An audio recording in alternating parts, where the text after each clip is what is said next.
Thank you, Mr. Chairman. I appreciate the hearing, and I appreciate the comments of the ranking member. Let's define what collusion is. Let's actually look at Cornell Law School's definition, an Ivy League definition of collusion in antitrust law. Horizontal collusion exists where competitors at the same market level agree to fix or control the prices they will charge for their respective goods or services. For instance, two parties may collude by limiting or restricting supply, sharing insider information, or dividing the market.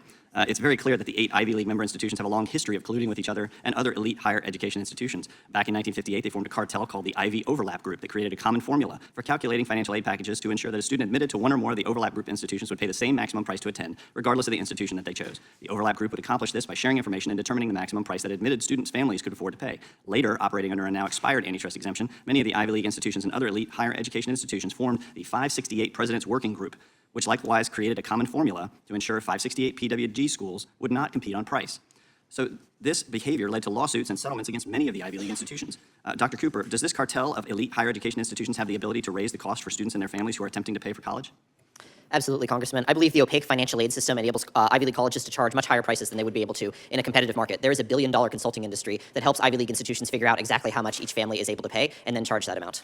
We've seen collusion on pricing before enactment of the Section 568 exemption, and while the exemption was in effect, now we are concerned it persists today, even though the exemption has expired. What gaps in enforcement have allowed Ivy League institutions to effectively operate as a pricing cartel? So the prices that colleges charge are very opaque right now. You have to apply and be admitted in order to figure out how much you're going to pay, and at that point, the college sort of has you captive, that it's going to be very difficult for you to comparison shop at that point, go to a different school, and you kind of have to accept the price that the school is charging you, or else maybe not go to college. So similar question to Mr. Martin.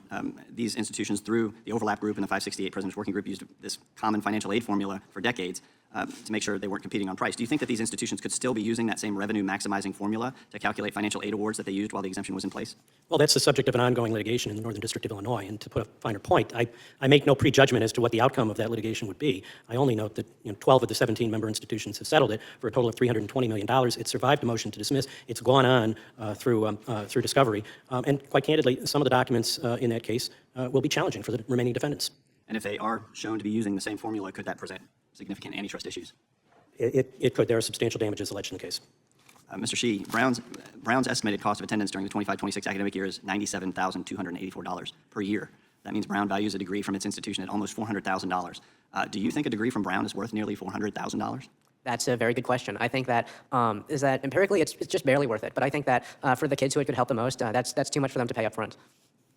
I appreciate that. I would argue that it does not, the worth is not 4 times the worth of an in-state school or 6 or 8 times that of a community college education.